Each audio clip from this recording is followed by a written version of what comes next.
Minasan konnichiwa. Konnichiwa, minasan. Welcome to Musings from Japan, number 29. 29. Wow, we're getting there. Almost close to 30. Almost middle age. Oh, Wait a yeah. minute. Wait a minute. The new middle age now is 40, though, huh? I heard it I was don't 50. know.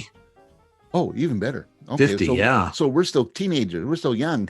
And the new 60 is 50? No. Oh, Retro. 70.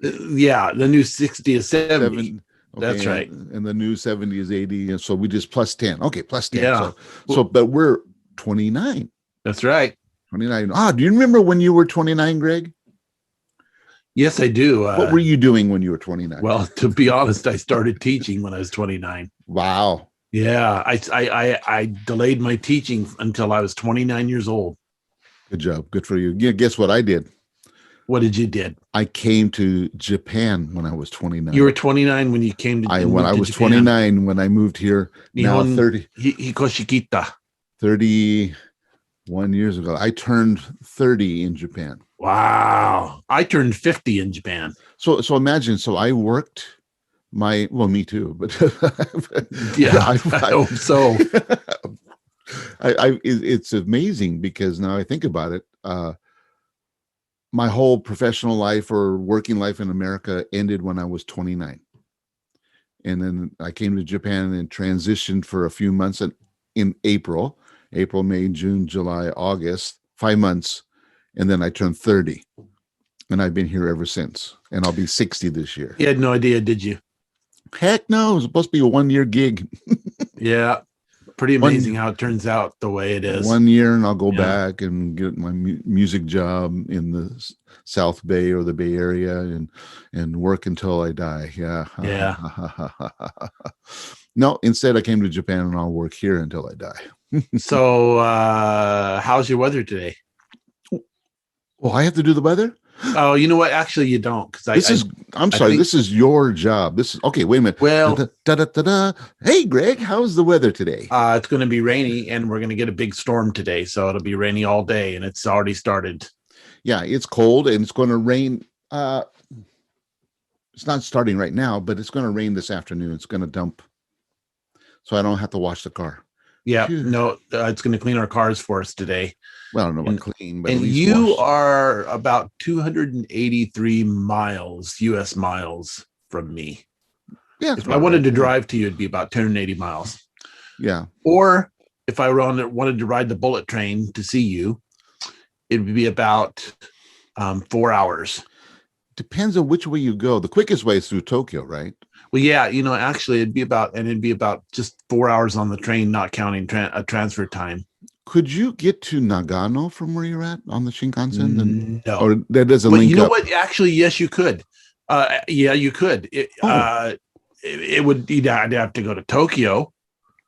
Oh well, then that doesn't make sense. Then once you go to Tokyo, you because just go at Takasaki, north north of you. Guma. In Guma, north of Tokyo, which is about 40 minutes out of. How many minutes is Takasaki north of Tokyo on the about Shinkansen? 40 on the Shinkansen? 40 minutes. Yeah. And so and it's right before you get to the mountains. So it's well, if you can get to Takasaki from there, then you just catch the Joetsu Shinkansen straight into Niigata. That's right.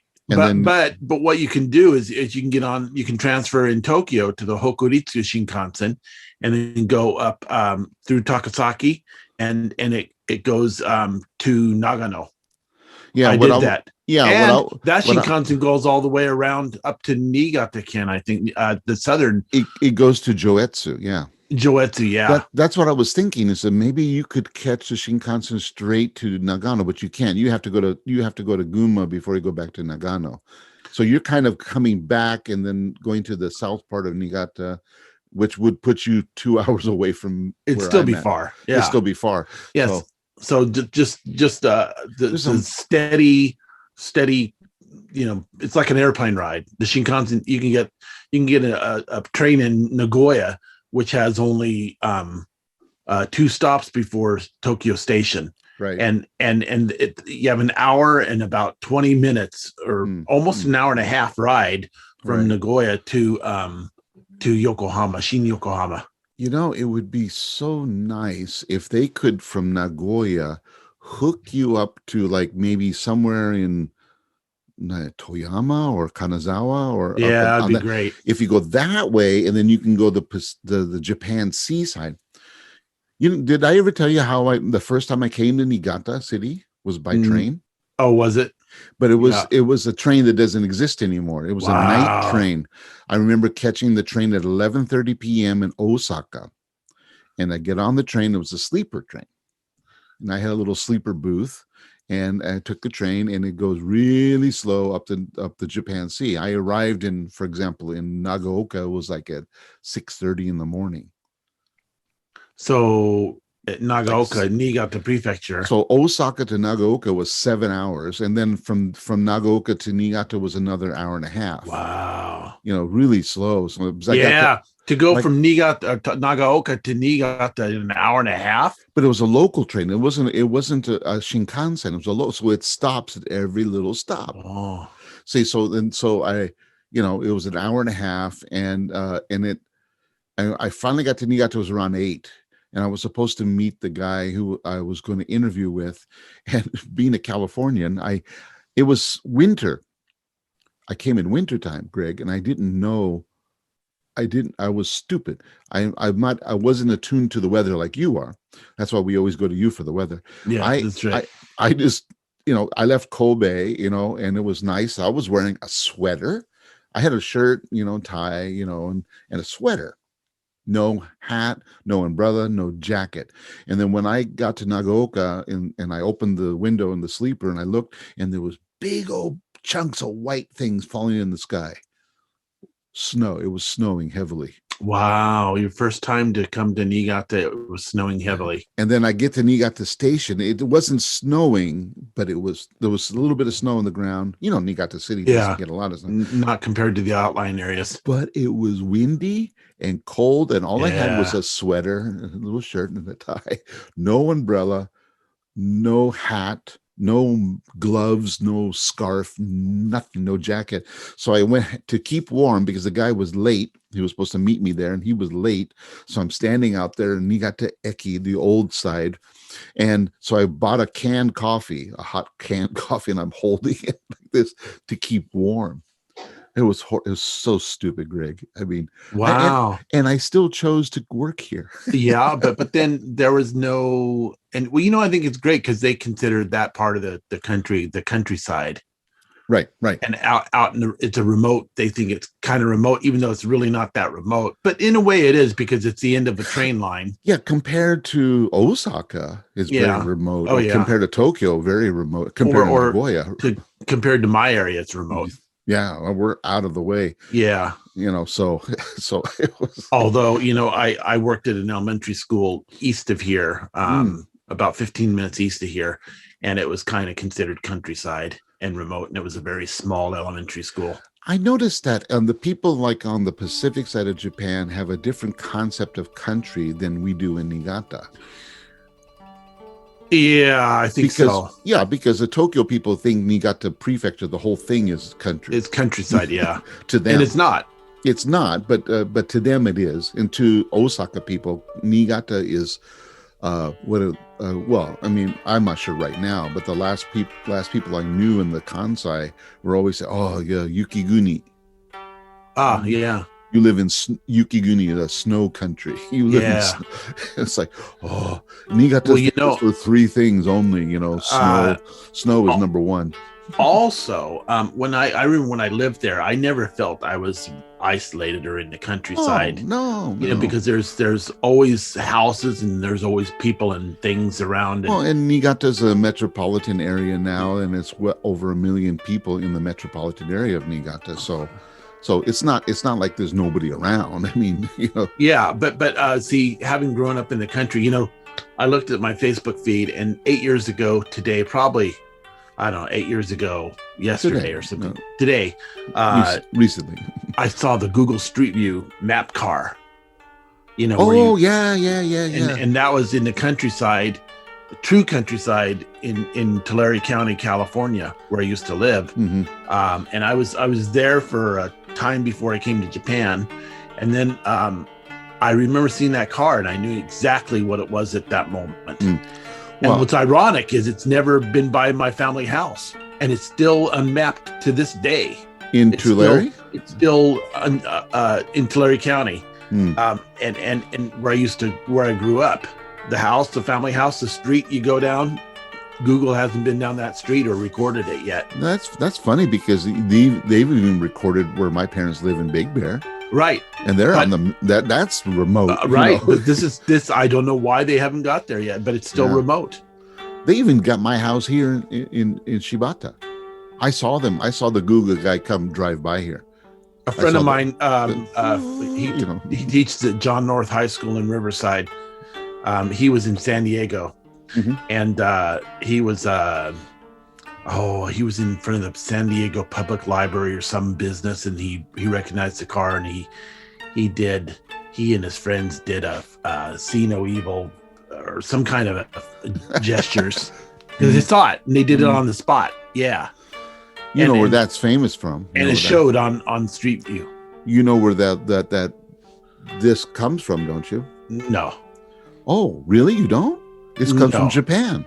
Oh, really? It's the three monkeys. Yeah, hear no evil, see no evil, speak no evil. Yeah. It's a Confucius teaching that's at Nikko Shrine. Yeah, Nikko. In Japan. Yeah.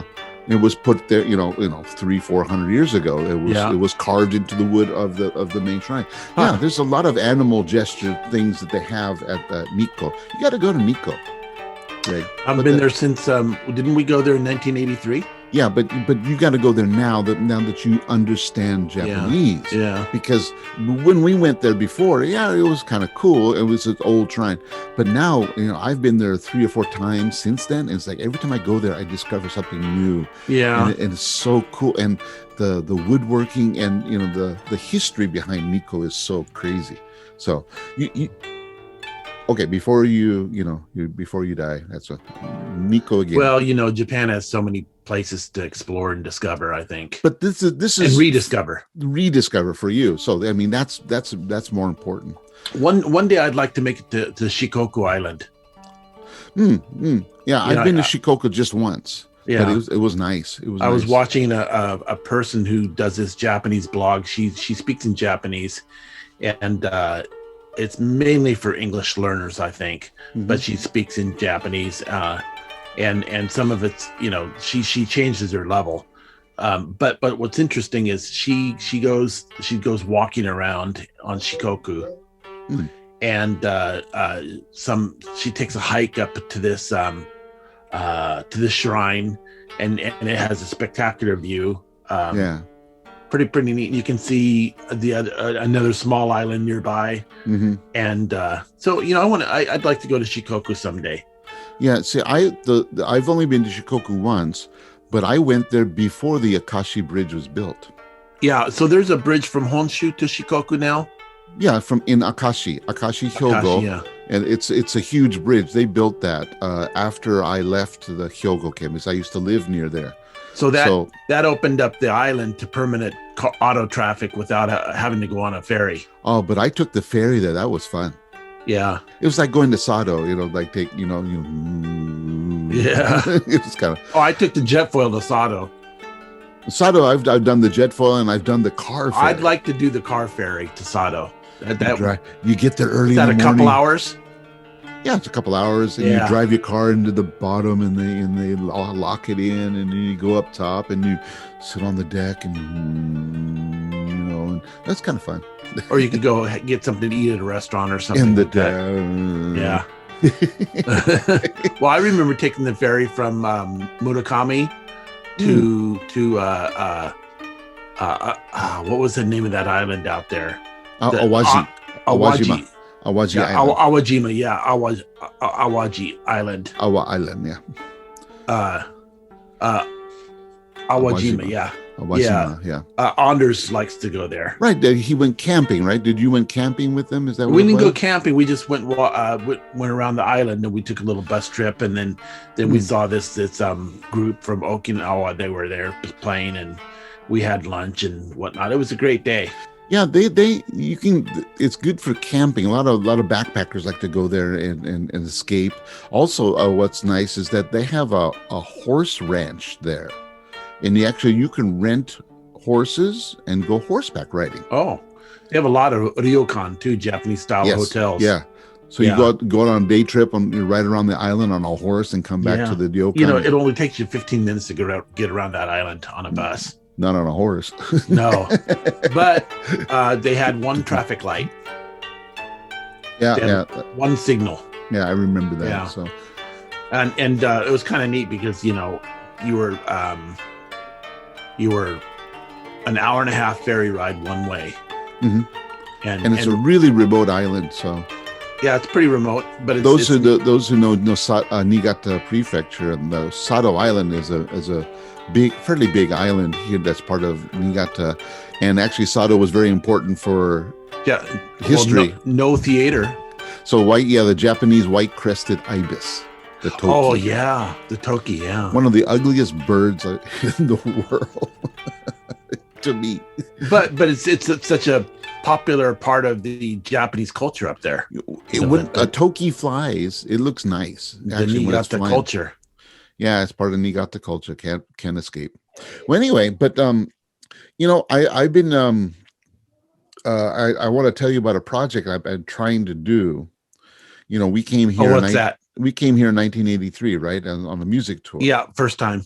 Well, I've been in contact with Musashino Music Academy. Oh, great. University in Tokyo, where we performed, and I've been trying to find the original copy of the recording of us performing there. And I have a friend, an acquaintance, a trombone, one of the trombone instructors there. He's kind of trying to help me look through. Wow. But it's very difficult. They had reorganized their music department in the mid 90s. They had cataloged all this stuff and they just put it in storage. So our performance is somewhere in storage, and they're trying to go through it. They do keep copies and an archive of all the performers who have come there. And he did find the program, the same program that we have. Our performance. That pretty amazing. We're on that program. Yeah, and I said, yeah, I'm on there, and he goes, wow, Mark Sensei, sige. That was cool. So what I'm trying to do is try to find the recording, and he's going to try to find it and make a digital copy, because he said they had started digitizing a lot of their old recordings, and I think he said the actual concert performance was done on a reel-to-reel. Yeah, I would think that's probably the case. So they, in their hall, they had a reel-to-reel. You can go Minnestai. Yeah, You can. So they did the recordings on reel-to-reel, and that was in the booth at the time. So somewhere and they have to find the archives of that reel-to-reel performance in 1983. So he's gonna try to find it, and then they're supposed to have made digital copies so they can keep a historical archive. And a lot of the music schools around Japan, Kunitachi, Musashino, and others, they always do that. Ritsumeikan, ICU. Well, I would think they have the equipment to digitize it and to make it permanent. Well, it's kind of funny because Japan is very meticulous for that. I mean, there are still recordings, even in World War II, you can still find the military recordings, the band recordings of the old military patriotic songs of the Japanese Imperial Army and things like that. I'd like to hear those. Yeah, I think they're actually online. You'll have to look at it in Japanese, but you can. Some things never stopped because of the war in Japan, and one of them was the band contest, the national contest, the concours, they call it. It's a French concours, but it's a national band contest. So Zenkoku nanto Suisugaku concours. Yeah, Zenkoku Nihon Suisugaku concours. Yeah, so Zen Nihongoku no Suisugaku concours. Yeah, the All Japan in the literal translation is brass band competition, but they're not brass bands anymore. They're actually wind ensemble symphonic bands and whatnot. They also have a marching band one, and they used to have what's called military band one. So they used to have bugle corps. So in the old days, they had like certain bugle, like what we call kadai kyoku in Japanese, which means a required piece, required music. So they had required bugle calls, and so these military bands, had to practice, whatever the bugle call was. It's kind of a bygone era, but they have recordings of all this stuff still. Well, what was that thing that we went to? That event we went to in August of 2013, or that's what you went to. You went to the concours. Okay. Yeah, because they all played the same test piece. There are all the groups. Probably there were 10 groups. There's a junior high division, there's a high school division, and then there's a what we call ippan, which is like a general, like for amateur bands, community bands division, and each one has there are 5 pieces, and they're all graded. Basically a level 2, 3, 4, 5, or an advanced piece. And usually 2 of them are marches and 3 are kind of, through pieces. And they're between 3 minutes and 4 minutes and 25 seconds. They have to be within that range, period. There's an actual contest to submit to get your song chosen to be a required piece. There are famous American composers who have won the contest and had their works debuted and featured as a Japanese required piece. Francis Macbeth. Oh yeah, I think he was popular here. James Barnes. James Barnes was also. Swearingen was the most popular. Oh really? James Swearingen. I mean, there are tons of Swearingen pieces that if you go back, especially in the 70s and the 80s, tons of Swearingen pieces. He was a big one. Macbeth was a big one. Alfred Reed, that's how Alfred Reed got famous in Japan, because one of his pieces was chosen it was a march. He wrote a march. Alfred Reed wrote a march. I think it's called March. But his march was chosen as a concours piece. And after that, he became like very popular. And those who are familiar with these composers in America, I mean, in Japan, they're still popular today. I can talk to guys who are our age, in their 50s or 60s, who were high school kids in the 70s. I said, oh, I remember that Swearingen piece, blah blah blah, or Song of the Prairie, or there's another one, they can recall Macbeth. Oh yeah, the mask, Macbeth's mask, they can recall it. Oh yeah, I remember I played tuba. So there's so much to talk about with Japanese bands and the music in Japan, right? The other night, they on television, actually, sorry, it was YouTube, right? Yeah, it was live on YouTube. Was the Hikarugaoka Joshi Koko Suisugakufu in English, the Hikarugaoka Girls High School Wind Orchestra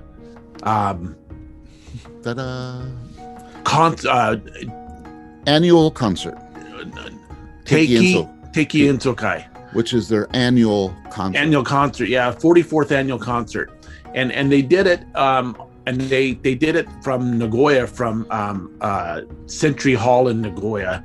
It's a large big hall. It's a huge hall. It's basically an auditorium, but it's not an auditorium.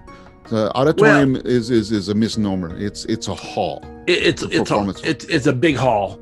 Yeah. And it's you could do all kinds of different kind of events there, multi-purpose, I think. Yeah, that's what they kind of like Telsa, like Telsa, yeah, in Niigata. So Telsa is classified as a multi-purpose hall. Yeah. Well, that's the Century Hall, I think. Oh. And so, how many people does it seat? Several thousand. I don't know, but it's huge. 7,000? Several. I don't know. Like Telsa seats 1,500 max. Yeah, I would say this is probably it's bigger than Telsa. Yeah, I think so. Yeah, probably 2 to 3,000. I've never been on. I've seen maps of it because I've gone to it on their website, but I've never been there. However, this group from Okazaki, this high school band, they're from Okazaki, and they're nationally famous, and they internationally famous, right? Well, now actually, yeah, I think. Well, I think they have been for a long time. So yeah, probably because they played in Europe and they've played in America too, right? Didn't they play in America? 2019, they performed at the Midwest Clinic in Chicago.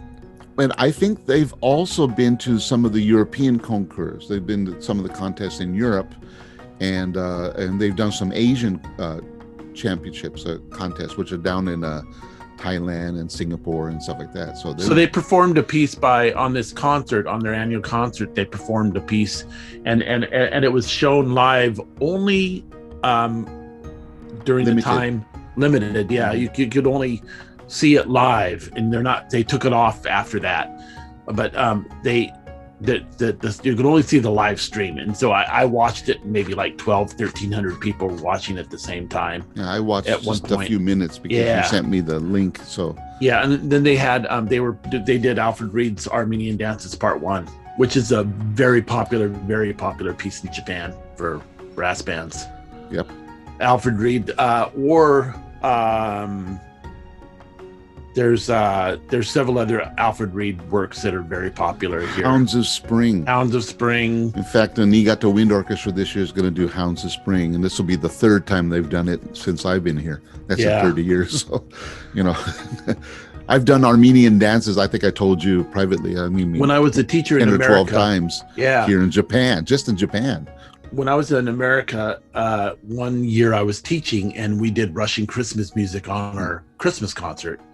And the next day I flew to Chicago, and I got on the elevator at the Chicago, at the Hilton, Conrad Hilton.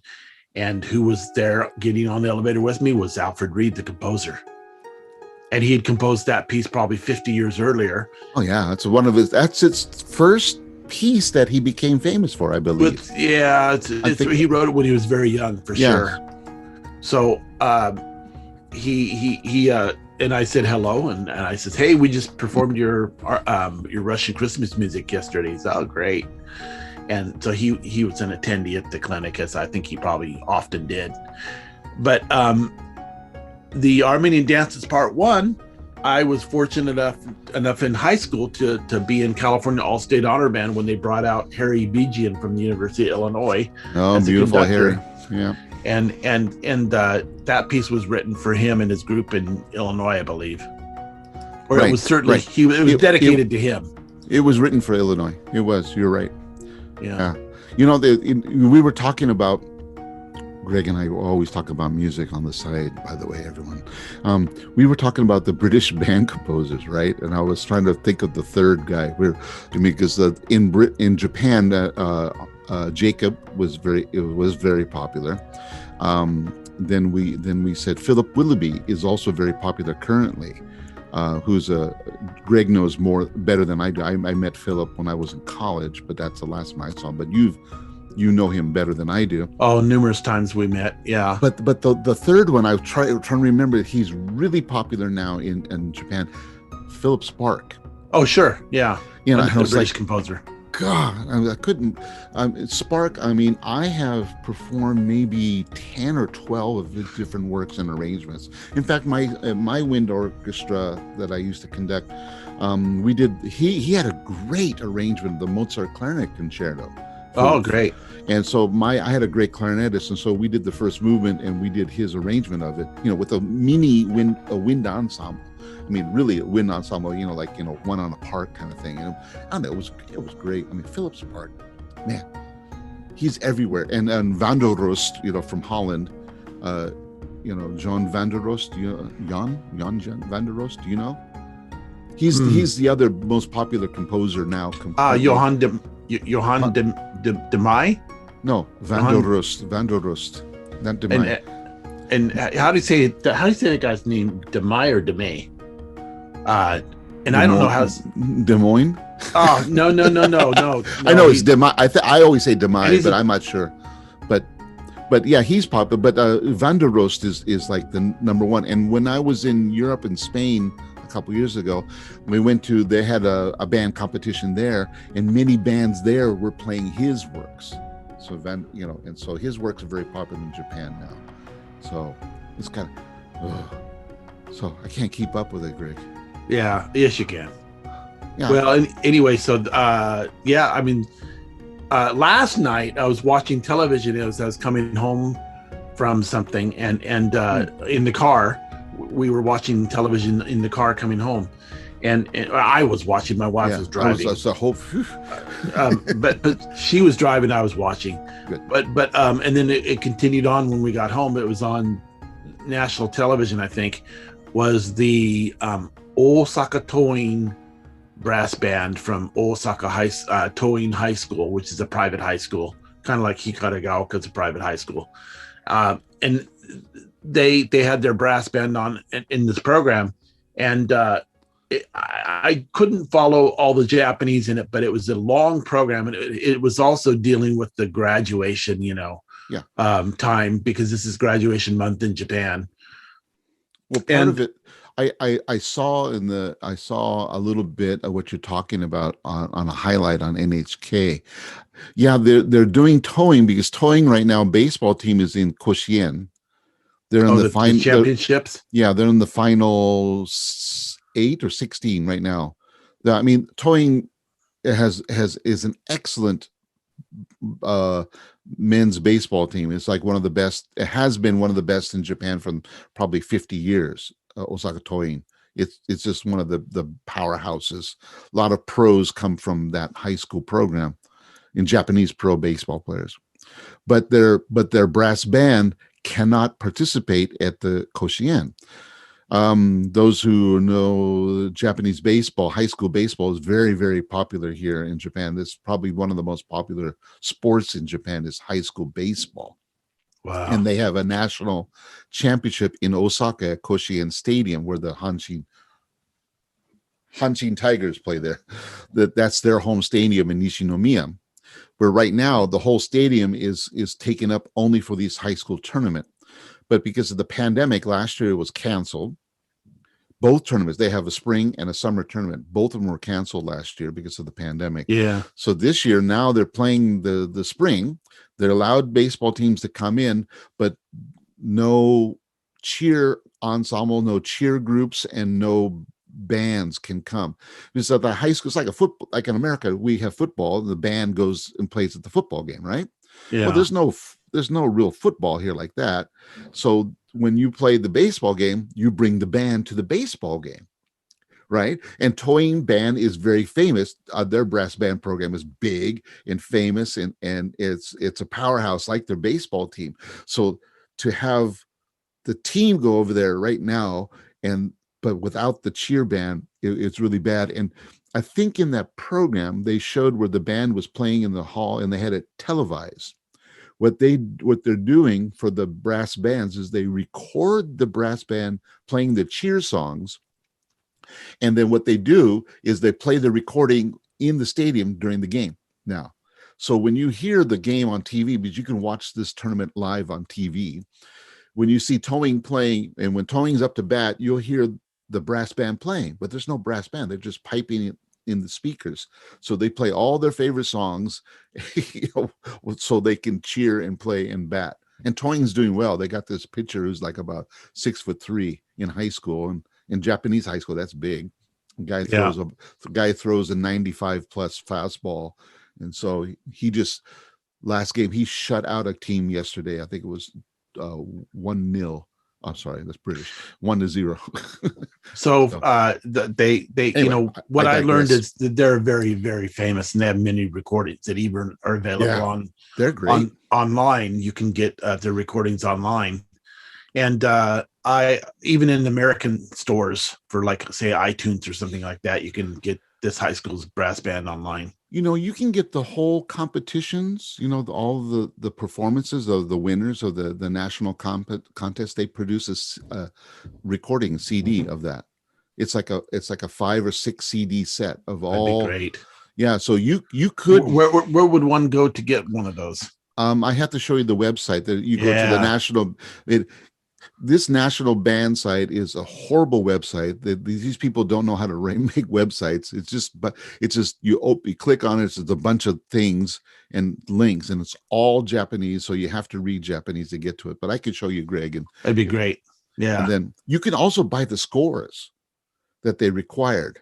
You can buy back issues of the scores, because these scores you can't buy in any other music publisher. You only can buy it from them. Wow. So there's some really funky pieces that they've had as kadai kyoku, as required pieces in the past, and I've got some recordings and I've got some scores. Do I have a score? Go ahead, talk, Greg. I'll show you. Well, I mean, it's fascinating because you know the level of music in Japan is extraordinary, and the quality of composition, the quality of the musical compositions is second to none.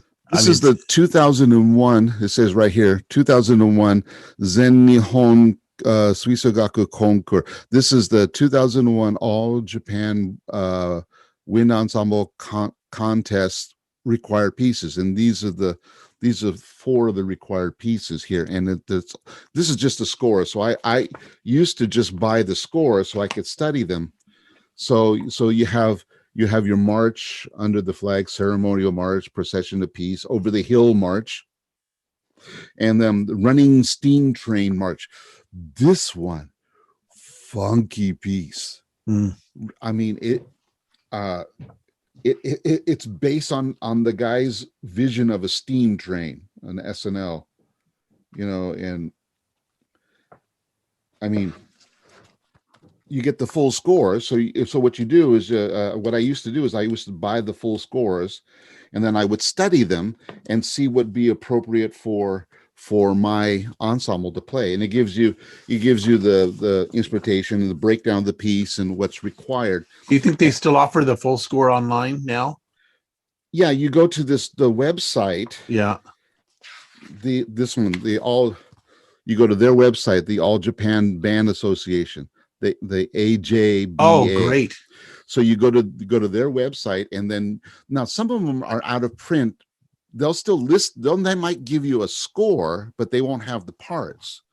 So you can write and get permission to copy parts, and or those kind of things. I still have my notes in here. When I did these pieces. Yeah, which one did I do? I forgot. I'm getting old. Oh, Yeah. procession to peace. Yeah. Anyway, but they're graded. Usually the 1, 2 are young pieces, 3 and 4 are more upper level, and this is just 4 of them. That they're usually 5. So this year they only had 4, I guess. Every year is different, but usually 5 pieces. So, and they're graded 1, 2, 3, 4, 5, 5 being the most difficult. And sometimes 5 is kind of like a really, really modern piece, requires a high conducting technique as well as a high band technique. Well, the Hikarigaoka Joshi Koko, They probably do those pieces, the 5s. They did that. They did that on their annual concert, the first part of the concert. Right. You know the Japanese, how concerts work in Japan, right? Yes, vaguely. Yeah. So the first part is always you do your concours pieces, you do your classical pieces, the things that are more serious. Then you take a break and come back, and you maybe change. Did they change costumes? They did. Yeah. And you come back and you change costumes, something brighter, colorful, and then you play more pop pieces. They did some Disney thing, which was great. And Fantalusion? Did they do Fantalusion? I don't know. Yeah, I mean, there's like, since I worked as a music teacher here and I got into the Japanese thing, and I play in the wind ensembles, there's like 4 or 5 different Disney pieces that they always play, and they're really good. The arrangements are really good. Yeah, they're great. And I'm not going to sound racist here, am I, if I say this? I hope not. Okay. The arrangers here in Japan don't write to the level of the band. They write their concept of the music, and they expect the band to be able to play their concept. Whereas in America, we always have pieces that are made for these levels. And so bands, we have a grade 1 or whatever, I don't know. So composers write these easy pieces so bands can learn how to play. In Japan, they don't do that. They don't have graded pieces where to learn and you build up to do this. No, like I said, this high school band, that the Joshi high school band, they're playing, grade 5, 6 pieces from That's day right. one. They learn their instrument, they learn their craft, they learn how to play, and then, okay, play this, and we're doing Armenian dances. The kid might be only 13. That's But they're expected, yeah. they're expected to learn that. We have a family member here who's playing in a brass band, and that's certainly true, because the music that they are playing is that kind of difficulty. Yeah. And I don't want to say it this way, but I don't want the composers here and arrangers here do not dumb down the pieces. They don't make it simple. There's no easy version of pieces. Now, there are some different concepts and arrangements that people that take liberties to do things, but I think like you said, we were talking before, there's some other jazz pieces that Japanese love to play, like Sing Sing Sing. Sing Sing. What was the other one? There's a Glenn Miller medleys and Tommy Dorsey medleys, and they do all these nostalgic kind of 60, pieces. 70 years later, 80 years later, they still play that stuff. They still play it, but they're not playing any, like I played, there's the Sing Sing Sing arrangement. The famous, I can't remember there's a famous Japanese band arranger, and he's done, I would say, thousands of arrangements of jazz pieces for wind ensemble. He did an arrangement of Sing Sing Sing that is just as difficult as anything Benny Goodman played or anybody else played, and it's not in an easy key. He uses the original key, which is, I believe it's in B minor, I think, originally, or in D. It's in D or B minor. So so the trombones are playing in 7th position. If you got a tenor trombone, I mean, so what? Benny Goodman's band played it. You play it.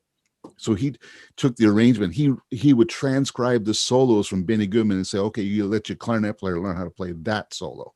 You're not playing a watered down solo. He just throws out Benny Goodman's solo, Well, I'm impressed with their work ethic. It's impressive, yeah. And it's been so ingrained in the music society here that's normal. When I started conducting the wind orchestra at show, they asked me, what are we going to play? And I said, well, I like to do this and this and this. And I said, okay. No feedback. Oh, we wanted to play. Nobody ever said that. And Greg, you saw some of my programs, and we did Suite of Old American Dances. I did you have some good recordings still available on YouTube. Right. Yeah. We did Lincolnshire Posy, with a small, I had to rearrange a little bit I didn't have all the instruments, but, they loved Lincolnshire Posy. What about Holst's E flat? We did the Suite in E flat. Yeah. And they loved that. And we did the folk song suite, the Ray Vaughan Williams. Yeah. Yeah. And, God, I've done Philip Spark. I've done a lot of these pieces so I've done everything. Susan marches. They never got to play a real Susan march. They always played a Japanese arrangement of a Susan march, which is almost the same, but they would change the horn parts a little bit. It loses the kind of that military feel that Sousa had.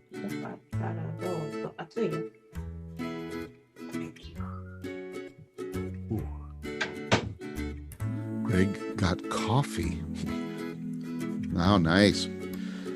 But you can't see it. I'm going to take this. I'm going to change the filtering on my video. That's the Met, isn't it? That's your Met mug. Let's see. Let's show you real quick. Yeah, because you gave me a Met mug. The Metropolitan Opera. This I ordered this mug online. It cost me, including the price of the mug, it cost me $50 to ship it, and the price of the mug. You got me one.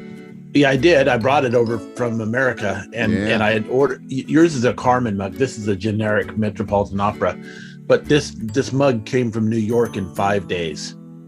I got it 2-3 years ago, and it came in 5 days. That's all it took. Yeah, but not anymore. No. Yeah, I actually stuff from Hawaii will get here in a week, but from the mainland, 2 weeks, 3 weeks. Shipping is pretty poor now. But it depends on the service. For example, I buy. You've seen my coffee mug, the Black Rifle Coffee Club. I kind of do Black Rifle coffee now, kind of like the coffee. They will ship in a week. I'll get it in a week. I'll get their coffee in the mugs or whatever. Even with the pandemic? Yep. Yeah. I don't know how. I can, but Amazon, I can't unless I pay extra. Because I know someone in Europe. I don't know her. I mean, I'm acquainted with her. But I know someone, I read a story about someone in Europe getting a letter 2 months after it was sent from America, a letter. And I got, actually, we got here at our house. I think I might have mentioned it on previous Musings from Japan. We got it at our house 2 months after it was sent from America as well. Yeah. It took 2 months for just a simple letter to get here. Yeah. And what it was like a Christmas card or something. It was some kind of a card. And so ridiculous. Yeah, but I did receive, not too long ago, I received a package from America that was tracked, and it took about a week or 10 days. I did receive some. Where is it? I got a. Well, but that didn't come from America. That's why it came. It was within Asia. I just got a video capture from my PC. So, but that was within Asia. That's why it was an American product, but it was shipped from Asia. So yeah, it's kind of, I don't know. You know, I think so much about back to music. I think so much about back to music. I think so much about the music here in Japan, and how the quality is so high in the schools, even though music it's a club. And what I noticed though is that orchestra is not as, I don't know about the schools. How many schools would have an orchestra, for example, an orchestra club? I think the general popularity is the brass band club. Yeah, the brass band is obviously because it's easier to handle. But there are a lot of orchestras, but I think in your area, actually, in Hyogo, in the Kobe, Nishinomiya area, there are many orchestras. In Tokyo, of course, there's many orchestras. But Nagoya has many school orchestras. But like in Niigata, I only know of 3 in the whole prefecture. There's only 3 orchestras. 3 orchestras. Yeah, one is Chuo High School in Niigata City, and there's a junior high school in Niigata, and I think it's Chuo Koko. Do they have a brass band also? No. Technically, no, but because they're mostly classical, so they do orchestra. They have a lot of piano students. They have a good choir, that kind of stuff. So, but they stay away from they have. The wind players do form a brass band. Well, I could not believe the school that I worked at that had a tradition of performing Beethoven's Ninth, the Ode to Joy, the final movement to Beethoven. I know, it's crazy, huh? And it was a junior high school, and the entire student body sings the choral part, the chorus. They're the chorus, and 700 kids, and they all sing the chorus for all that in German, and it takes them a month or 2 to learn the part, and they learn it in German, and they practice during the breaks between classes. The final couple weeks before the concert, they practice during the breaks in the classes. They go outside of the rooms, and you'd be surprised on how well they sing in German. Because it's the tradition, and it's like they do it, and they're expected to do it. That's right. And it's part of their history, and they have pictures that they put up from all the years past performances. And yeah, it's fascinating. And so I was able to go to I helped a little bit on the preparation, but not too much. of that, but I was able to go to their performance, and they have a professional adult orchestra come and be the pickup orchestra, so to speak. And they did the final movement almost in excerpts, in long excerpts. So they didn't. Yeah, it was an arrangement, but it was most of the movement, including soloists. Right. In September, as you know, I'm a member of a professional choir, and I'll be doing with the Tokyo Philharmonic. I'll be doing Beethoven's Ninth in September. I'll be singing that. So they're bringing the Tokyo Philharmonic to Niigata as the orchestra. They got some 4 great soloists, and then Tokyo's like like London in the number of great orchestras, but the Tokyo Philharmonic is among the top 2 or 3 orchestras in the city, I think. Oh, I think overall it's probably still the best. Yeah, the Tokyo Phil, and I think it's still the best in Japan. Better so than the NHK Symphony. Yeah, only because they have a lot of focus on classical repertoire. Well, the NHK Symphony does a lot of other kind of things. They do a lot of recordings and backgrounds, and you see them like on the karaoke shows, right? Those NHK shows on Sunday nights where they have the guest singers. They'll have a violin section that'll be NHK Symphony members.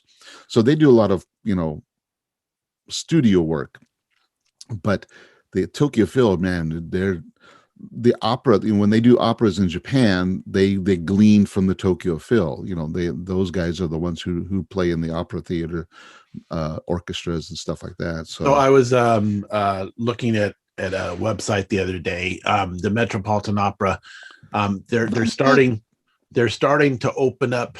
Well, I don't know if the theaters have been really totally closed. For a time, the movie theaters were closed down in Japan. But basically, they're still operating, I think. Well, I think if you want to go see a movie, it depends on the region. But I think, they have been, yeah. Yeah, and so I know that they're doing the social distancing thing virtually everywhere. But Japan, with the coronavirus pandemic, it just, other than wearing the masks, your basic daily life is, and other than not going out and going all these places that you used to go to, life is fairly much normal, because we still go to restaurants sometimes, and not nowhere near like we did, but we can get out and go to restaurants now and occasionally, and maybe once or twice a month now. And what I've noticed about going out, because I go out, I go out 2 or 3 times a week, like lunch from work and stuff, and I go to different places. Everyone has a different level of protocol for the COVID, I noticed. Yeah, that's true. Maybe some places I go to, there's nothing. They just, at a table that would seat 4, they only put 2. That would be that's as much protocol as they do. Yeah.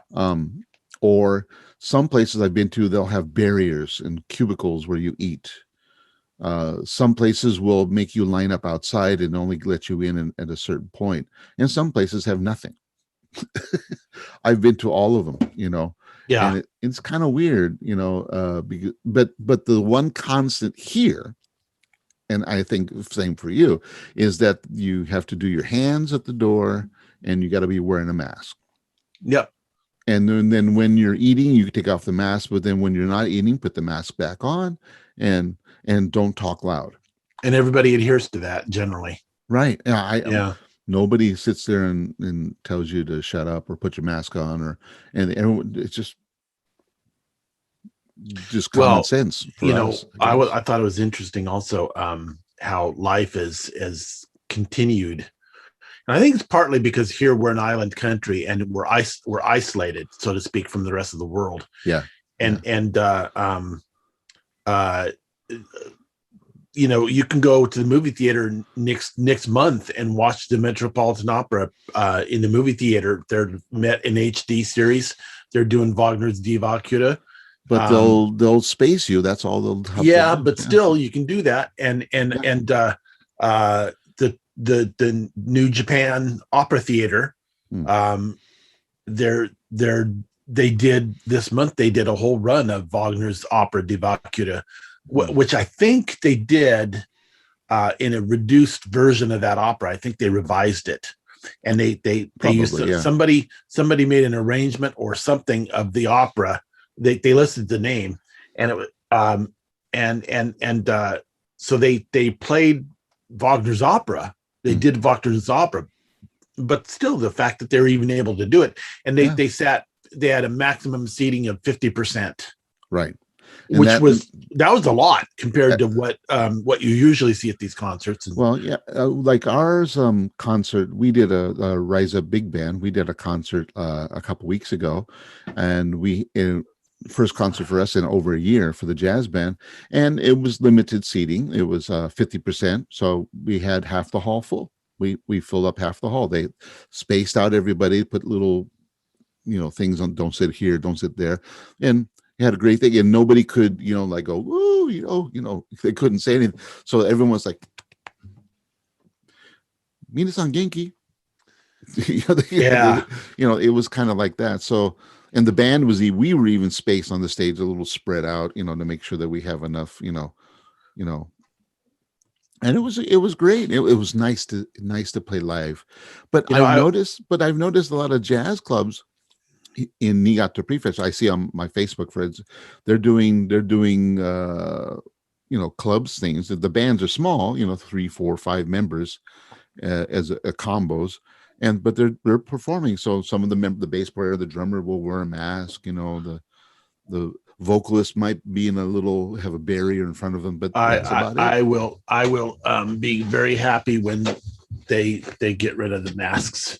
I don't know. I don't know if they're going to do that, Greg. I don't know if that's going to happen. I think the masks are going to continue. So that's okay. I mean, I don't mind. I don't care. I mean, for me, it's just being able to perform and enjoy it and performing. Yeah. So, well, I think anybody would want to get back to full-time audiences and have a full-time, yes. Online is great for a little bit, but completely online now. Humans need to have a personal interaction. I mean, Greg, I love talking to you on Zoom like this, but I'd rather sit next to you and punch you in the arm. That's right. I'd rather have a glass of wine and go clink with you. Clink. Yeah. So clink. So when I come up there and for my steak dinner, then we can do that. So. Oh, there you go. Well, then there's so much more to talk about with music and everything. Yeah. So anyway, I think we should wrap this up. Yeah, I think so. All right. Thank you for joining us, everyone. Yeah, thank you. And next time we'll talk some more about music, and next time cherry blossoms are coming now. Yeah, Greg will have some pictures. I'll share some pictures at the end of this, so enjoy the cherry blossom. It's spring. It's spring in Japan. Yay! We'll celebrate number 30. Greg, I got to remember. You have to help me. When was our number 1? April or May? April? Maybe I don't know. April, May. Okay, well, I'll figure it out. Coincidentally, I just watched it the other day. Ooh, how was it? Oh, it was good. It was great. Oh, really? Yeah. I always dread going back and going, oh God, that looks horrible. Oh, that looks sucks. No. Can't worry about the past. What's done is done. What's done is done. Yes, the plague is the plague. Okay. All right. Anyway, I'm out of here, Greg. Yeah. Take care, everyone. Musings from Japan, number 29. Number 29. Goodbye, everyone. Goodbye.